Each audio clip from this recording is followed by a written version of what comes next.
G'day everyone, Ian Fegan here, also known as Professor Shoelace. Now, something I find quite fascinating about shoelace knots is that there's often more than one different tying technique that will result in the identical finished knot.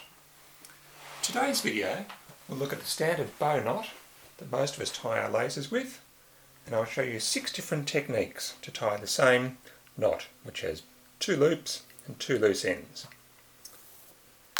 Now we'll start with the most common technique, which is to create one loop, wrap the other end around and pull the other loop through. Alternatively, you could of course create the loop on the other side, wrap the opposite end round the other way and pull that loop through.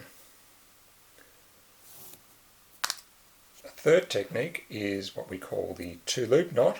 Create 2 loops and simply tie a knot with them.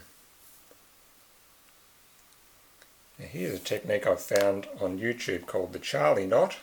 Create a loop around the thumb, other loop around that, and pull the ends of the loops through.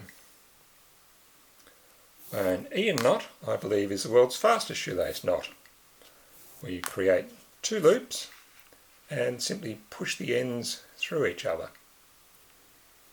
And finally, there's a slightly more convoluted Ian knot technique where you pick up the ends in your pinkies, create lobster claws, and use those lobster claws to pull the loops through. Now, all of those form the identical finished knot. So there you have it, bit of a life lesson, even something that you've been doing the same way your whole life.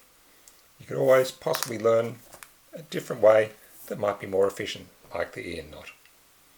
If you want more information about any of these knots, or most of them, you'll find them on Ian's Shoelace site.